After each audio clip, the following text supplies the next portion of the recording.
Council purely non political platform, ठीक है। यहाँ से अगर कोई इंडिविजुअल अगर कोई फर्क कहता है वो उसकी अपनी राय है, जो हिंदू काउंसिल उस पर अपना स्टैंड नहीं रखती है। हम बल्कि ये बात हम डंके की चोट पर कहना चाहते हैं कि हाँ, हम पॉलिटिकल यानी एक छाप रखते हैं। जो काउंसिल फैसले लेती है, सियासत उसके फैसलों पर वो असरअंदाज जरूर होती है। मैं इम्तियाज जलील भाई से दरखास्त करता हूँ कि वो यहाँ पर आए। आइए इम्तियाज भाई आइए। ये हमारी मोहब्बत है, ये हमारा स्टेज है। ये हमारा स्टेज ये है कि हम देखेंगे वंचित बहुजन अकाली और MIM दोनों के लीडरान को हम एक साथ यहाँ पर आगे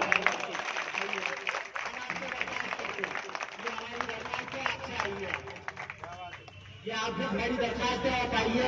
ये मुस्लिम नुमाइंदा काउंसिल का स्टेज है, इंशाल्लाह यहाँ पर हम सबको ऑक्यूपाई करेंगे। हमने यहाँ पर आकर NCP के अजीत पवार के ग्रुप का भी एक तारीख ली है। ये बड़ी हंसी की बात है, सियासत की जो तारीख होती है बड़ी हंसी की बात है। जो सरकार में बैठे हैं वो आकर सपोर्ट कर रहे हैं कि हम तुम्हारी तारीफ कर रहे हैं बोलकर। तो बहरहाल ये हमारा दिल है, हमारा ये स्टेज है। आइए यहाँ पर आकर बैठिए।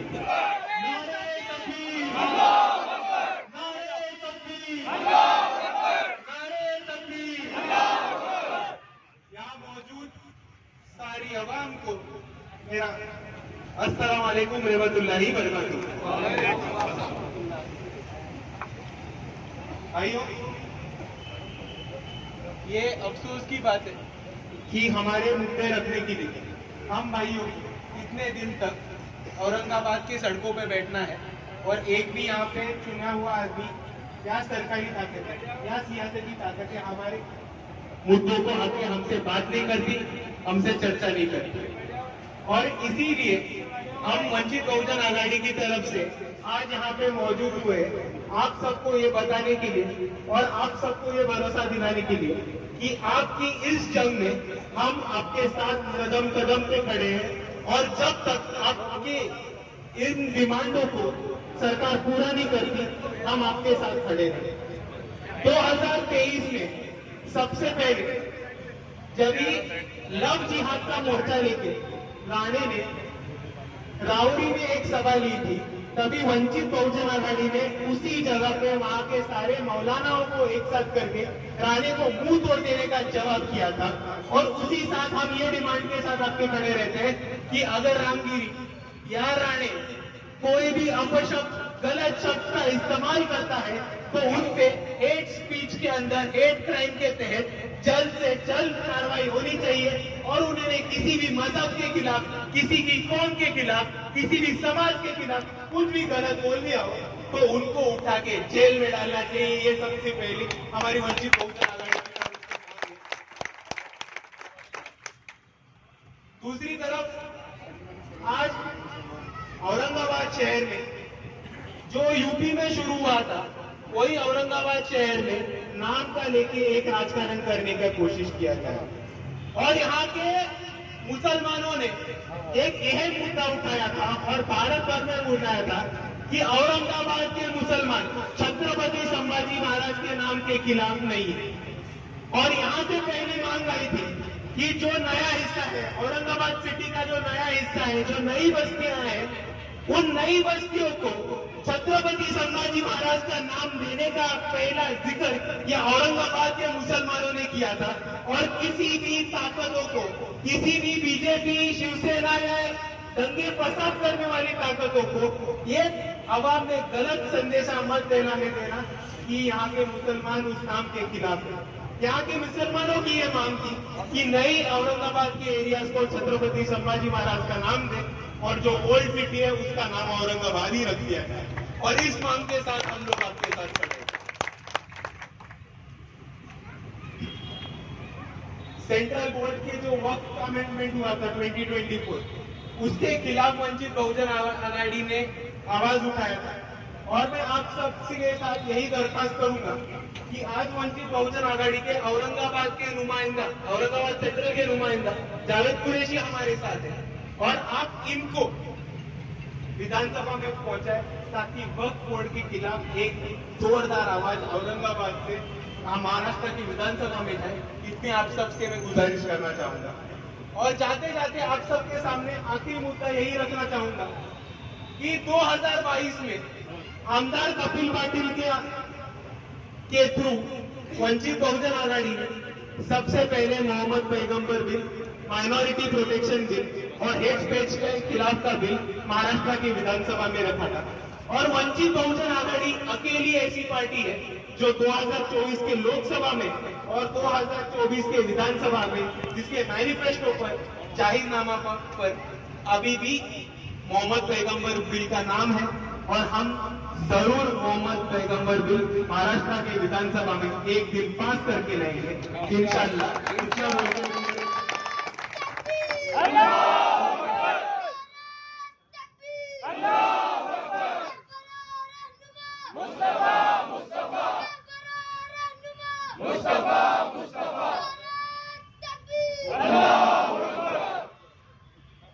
इतना कह के मैं मेरे दोस्त रोकना चाहता हूँ। आप सभी का शुक्रिया। और जाते जाते मैं आप सबको वापस एक बार ये दिलासा, ये भरोसा देना चाहता हूँ कि हर जगह से एक संदेशा देना चाहते हैं कि भारत का मुसलमान भाई, हम आपके साथ कदम कदम पर वक्त वक्त पे खड़े हैं। जब तक यहाँ पे अम्बेडकरवादी है, भारत का मुसलमान कभी भी अकेला नहीं रहेगा। ये आप सबको मैं दिलासा देना चाहता हूँ। आप सभी को मेरा शुक्रिया। और एक मुद्दा जो मेरे को जावेद साहब ने बोला था कि आज आप देखोगे तो हमारा पॉलिटिक्स बहुत थोड़ा अजीब हो गया। आप देखोगे कि एक पार्टी थी आज नारे तकबीर के नारे लगाने से डर रही है, एक दूसरी पार्टी है उनके शहजादे हमारे वोट लेके गए, पूरी भारत पर मुसलमानों का वोट लेके गए, लेकिन पार्लियामेंट में जाके उनको एक शब्द से डर लगता है, वो शब्द है मुसलमान। वहां जाके मुसलमान को हर जगह माइनॉरिटी माइनॉरिटी माइनॉरिटी बोलते हैं। अरे माइनॉरिटी में सिख आते हैं, माइनॉरिटी में जैन आते हैं, माइनॉरिटी में ईसाई आते हैं, लेकिन मारे सिर्फ हम जा रहे हैं। हमारे वोट चाहिए तो नाम लेके बात करो, मुसलमान भाई है हम, नाम लेके बात करो। और इसी तरह से एक ऐसी शख्सियत है महाराष्ट्र में जो किसी को ना डरी थी ना झुकी थी। इसी औरंगाबाद में औरंगजेब के मजर पर जाके महाराष्ट्र में दंगा फसाद उठाने का काम, पैलेस्टीन के लिए आवाज उठाने का काम वंचित बहुजन आघाड़ी ने हमेशा हमेशा करते आया है। और इसी तरह मैं आप सभी को दिलासा दूंगा कि हम आपके साथ खड़े रहेंगे। सिर्फ आपसे इतना गुजारिश करूंगा कि एक बार हमें भी आजमा के देखो, तो कभी गलती का मौका नहीं देंगे। बहुत बहुत शुक्रिया। जुड़ती नहीं तो हमारे ये धरने और प्रदर्शन को जारी रखिए आप लोग। इंशाअल्लाह औरंगाबाद का हर फर्द यहाँ पर इन्वॉल्व होगा। हम तमाम लोग जो है तो ये मेहनत करेंगे। और मैं समझता हूँ कि जो महाराष्ट्र के अंदर ये हरकतें चल रही है, जो हमारे नदी के शान में आज महाराष्ट्र में, परसों है तो यूपी के अंदर, ये इसीलिए किया जा रहा है क्योंकि यहाँ का प्रशासन सो रहा है। यहाँ पर आप मुसलमान होने के नाते कुछ गलत बात कर दीजिए, ये जितने वर्दी वाले खड़े हैं इसको नोट करेंगे और 1 घंटे के बाद में आपके घर पर आएंगे। लग तो ऐसा रहा है कि हिंदुस्तान का जो कानून है, जो डॉक्टर बाबा साहेब अम्बेडकर ने दिया है, ये आजादी के पहले तमाम हिंदुस्तानियों के लिए था और आजादी के बाद जो है तो ऐसा लग रहा है कि खाली मुसलमानों के ऊपर नाफिज हो रहा है। मुसलमान आज जो है तो ऐसी जिंदगी जी रहा है कि उसको हर बात को समझ के सोच के ये करना पड़ रहा है। लेकिन कुछ ऐसे आवारा बेकार लोग जिनके पीछे यहाँ का मुख्यमंत्री तक खड़ा हुआ है, तो ऐसे लोगों को सबक सिखाने के लिए हमें कानून का सहारा लेना होगा।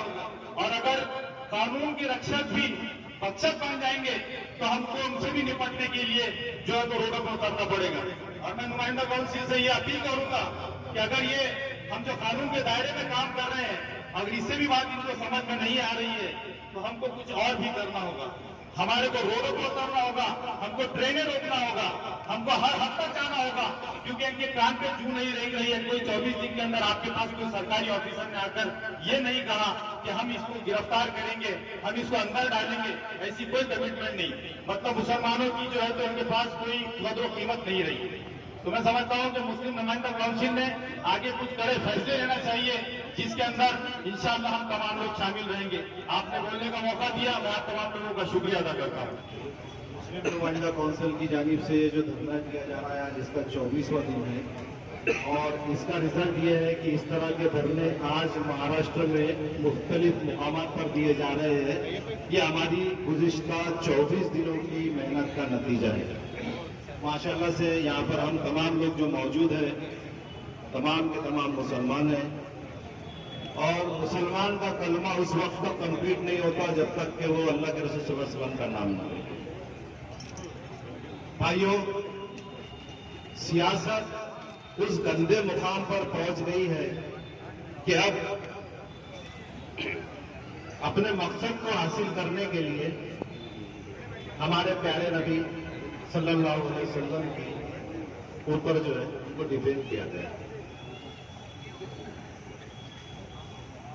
कोई वजह नहीं थी, कोई मौका नहीं था, बिला वजह महाराज ने एक स्टेटमेंट दिया। कोई वजह नहीं थी, वाकया बांग्लादेश का था शायद, कोई वजह नहीं थी। बाद में चीफ मिनिस्टर आकर कहते हैं कि आपके बाल को धक्का नहीं लगेगा। दूसरा आकर कहता है कि महाराज की तरफ देखे तो मस्जिद में घुसकर मारे। भाइयों, हम तमाम लोग जो हिंदुस्तान में रहते हैं वो हिंदुओं के साथ रहते हैं। मैं कोर्ट में काम करता हूँ, 200-300 मुसलमान वकील होंगे, लेकिन हजारों हिंदू वकील हमारे साथ काम करते हैं। लेकिन ये हमारे हिंदुस्तान की खूबी है, ये हमारे अहले वतन के का मैं शुक्रिया अदा करूंगा कि वो ऐसे चिल्लर लोगों की बातों पर जो है विश्वास नहीं करते। क्या कहा था तुमने, इनसे व्यवहार मत करो, कौन खातिर में लाया उसको? तो हमारे हिंदू भाई जो है वो भी इनको खातिर में नहीं लाते। लेकिन ये जो भी मामला चल रहा है ये सियासत को लेकर चल रहे हैं, और जब मामला सियासी हो तो सियासत के लोगों को इसका नोटिस लेना चाहिए। अगर क्योंकि लॉ एंड ऑर्डर का मामला ये सियासत का मामला है, और अगर सियासी लोग इसका नोटिस नहीं लेते तो पिछले हफ्ते औरंगाबाद में जो प्रोग्राम हुआ, जिस तरह खालिया कुर्सियां थी उसी तरह खाली पुलिंग अल्लाह के रसूल सल्लल्लाहु अलैहि वसल्लम की शान में गुस्ताखी करने वालों को इनका मुकाम दिखाएंगे इंशाअल्लाह।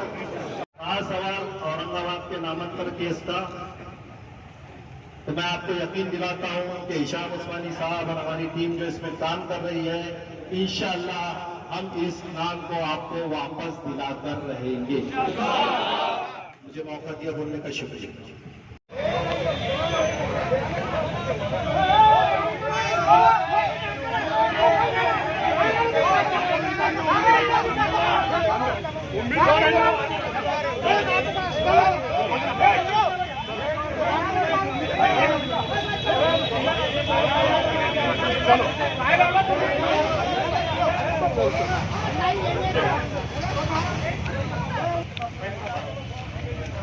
आगे आगे मोबाइल मोबाइल ओ मामू, अरे पीछे आओ ना। ओ मामा, हटो ना, बाजू में पीछे हटो ना।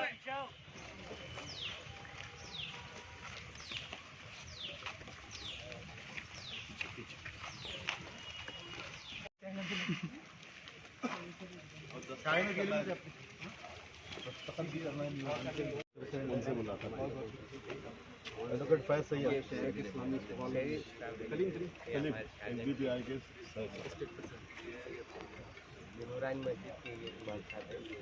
बैठिए, आप बैठिए, बहुत खुशी हुई आप आए। अरे हमेशा साथ में रहते हैं सब। सर, नुमाइंदा काउंसिल के आज जो निवेदन दिया गया और पूरे महाराष्ट्र में राज्य भरों में आंदोलन किया जा रहा है, हर तहसील के ऊपर आज नुमाइंदा काउंसिल के कार्यकर्ता और पदाधिकारी ने निवेदन दिया, क्या कहेंगे इस पर? आज जो है मुस्लिम नुमाइंदा काउंसिल की जानिब से जो है यहाँ जो है मेमोरेंडम दिया गया, और ये मेमोरेंडम सिर्फ यहाँ नहीं दिया गया, कुल जमाती विफाक महाराष्ट्र की तरफ से ये पूरे जो है महाराष्ट्र के अंदर मुख्तलिफ डिस्ट्रिक्ट्स में और तालुका प्लेसेस पर भी साथ में दिया गया, जिसके अंदर मुस्लिम नुमाइंदा काउंसिल ने और जो है इस विफाक ने जो महाराष्ट्र के लेवल पर है ये डिमांड की कि सबसे पहले वो लोग जो नबी अकरम सल्लल्लाहु अलैहि वसल्लम की शान में गुस्ताखी कर रहे हैं, ख़ास तौर से जो है रामगिरी महाराज का नाम जिसमें सर फहरिस्त थे वो, और उसके अलावा जो सियासतदान हैं जो मुसलमानों की जान और माल के ख़िलाफ़ खुलकर बात करें, जिसमें जो है नीतीश राणे का जो है नाम आता है, तो इनको जो है गिरफ़्तार किया जाए। उसके बाद मुस्लिम नुमाइंदा काउंसिल ने ये डिमांड किया कि ऐसा कानून लाया जाए जिसके अंदर ऐसा अगर कोई करता है कि नबी अकरम सल्लल्लाहु अलैहि वसल्लम की शान में गुस्ताखी या किसी और महापुरुष की शान में गुस्ताखी करता है तो सख्त से सख्त सख्त से सख्त सज़ा दी जाए और इसके लिए कानून जो है हमारे जो असेंबली में जो है पास किया जाए। इसी के साथ साथ जो मेमोरेंडम दिया गया उसके अंदर इस चीज़ की जो है डिमांड की गई कि जो वक्फ़ तरमीमी बिल जो है, जो वक्फ़ का जो अमेंडमेंट बिल आया है कि मुसलमानों को ये बिल क़तई मंजूर नहीं है, मुसलमान इसको नहीं मानेंगे और गवर्नमेंट इस बिल को जो है वापस ले, इसको एक्ट ना बनाए। इसी के साथ साथ हमने ये बात का भी डिमांड रखा कि पुराना शहर उसका नाम औरंगाबाद कंटिन्यू किया जाए और नई बस्तियां या नई आबादियां या नया कॉरपोरेशन या नई कॉन्स्टिट्यूंसी ऐसी क्रिएट किया जाए औरंगाबाद के तरफ न्यू सिटी में जिसका नाम संभाजी नगर रखा जाए। हम लोग संभाजी महाराज के ख़िलाफ़ बिल्कुल भी नहीं, याद रखिए, लेकिन हम चाहते हैं कि नए शहर को या नई आबादी को नाम दिया जाए और पुराना जो नाम औरंगाबाद है वो कंटिन्यू किया जाए। ये मुतालबात के साथ आज हमने ये बात को रखी। आज इस धरने का हमारा 24th डे है, 23 दिन से ये कंटिन्यूस धरना जो है चालू है और आगे भी चलता रहेगा जब तक हमारी डिमांड्स पूरी नहीं होंगी। क्या वजह है, सरकार क्यों दखल नहीं ले रही?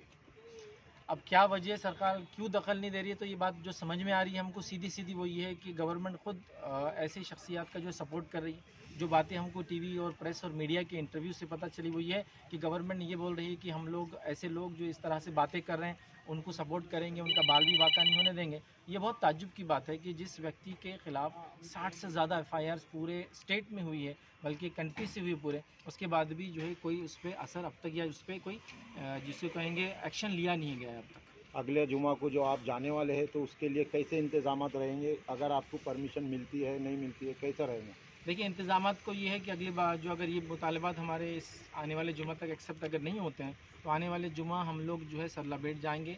जाने का मकसद ये है कि ये बातें सोशल मीडिया के थ्रू हम तक पहुंची है कि रामगिरी महाराज ने ये कहा है कि मुझ तक कोई अब तक धर्मगुरु नहीं पहुंचा है जिसने मुझे इस बात को समझाया हो या जो मैंने बात कही हो ये गलत है। तो हम चाहते हैं कि वहाँ जाके उनसे भेंट की जाए, मुलाकात की जाए, एक वफ्द पूरा ग्रुप जाए, मुसलमान जमा होकर जाए, चूँकि गवर्नमेंट कोई एक्शन ले नहीं रही, वहाँ जाए और उनसे जो है बातचीत जो है की जाए। तो अगर परमिशन नहीं मिलती है तो कैसा करें? बहरहाल अभी तो हम लोग उम्मीद रखते हैं गवर्नमेंट से कि वो लोग जो हमारे जो मुतालबात हैं उसको वो पूरा करेंगे।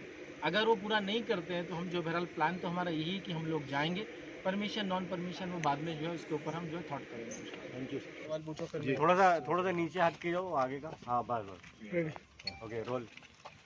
यस, आज जो निवेदन दिया गया है, क्या डिमांड्स रखी गई? आज औरंगाबाद का जो नुमाइंदा काउंसिल है उनके जो डिमांड्स थी उसमें वंचित बहुजन आघाड़ी उनके साथ खड़ी है। हमने पिछले बहुत दिनों से हमारे वंचित बहुजन आघाड़ी के जो लोकल पदाधिकारी है उन्होंने जाके सपोर्ट भी दर्ज किया है और आज यहाँ पे जिलाधिकारी के पास हम लोग निवेदन देने भी आए और हमारे लिस्ट ऑफ डिमांड्स भी देने को आए।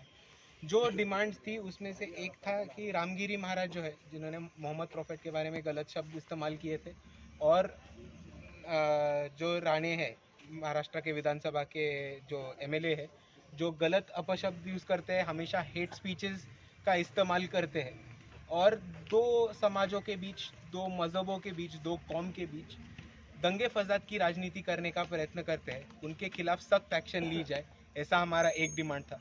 दूसरी तरफ औरंगाबाद का जो नाम का मसला है उसमें हमारी ये डिमांड है कि जो नया एरिया आ रहा है वो नए एरिया को छत्रपति संभाजी नगर का नाम दिया जाए और जो पुराना ओल्ड सिटी है उसका नाम औरंगाबाद ही रख दिया जाए। और ये बहुत इम्पोर्टेंट एक डिमांड है कि औरंगाबाद के मुसलमानों की तरफ से ये डिमांड आई है कि नए शहर का नाम ये छत्रपति संभाजी महाराज के नाम पर रख दिया जाए। बहुत सारे लोग यहाँ पे गलत मैसेज ये फैलाने की कोशिश कर रहे हैं कि औरंगाबाद के मुसलमान वो नाम के खिलाफ है और ये सख्त गलत है। मैं आपके माध्यम से सबको बताना चाहूँगा। मोहम्मद पैगंबर बिल जो 2022 में वंचित बहुजन आघाड़ी ने महाराष्ट्र के विधानसभा में पेश करने की कोशिश की थी, जो माइनॉरिटीज़ के प्रोटेक्शन के लिए महापुरुषों के और कोई भी कम्युनिटी के खिलाफ के हेट स्पीच के खिलाफ का प्रोटेक्शन का एक्ट है, वो जल्द से जल्द लागू किया जाए। ये जो नुमाइंदा काउंसिल की डिमांड थी वो पहले से ही वंचित बहुजन आघाड़ी की भी डिमांड थी और हम उसी तरह में उसी सिलसिले में काम करेंगे और ये वंचित बहुजन आघाड़ी की डिमांड्स थी। और अगर आप एक चीज़ समझोगे कि अगर मोहम्मद पैगंबर बिल आता तो आज हेट स्पीचेस ना होते, ना दंगे फसाद की राजनीति की होती और सरकार के पास दंगे फसाद करने वालों के खिलाफ या हेट स्पीच देने वालों के खिलाफ एक पक्का कानून रहता जिसके वो कार्रवाई कर सके और हेट स्पीचेस बंद कर सके। इसलिए हम सभी से दरख्वास्त करना चाहेंगे कि मोहम्मद पैगंबर बिल पास करने में वंचित बहुजन आघाड़ी की सब मदद करें।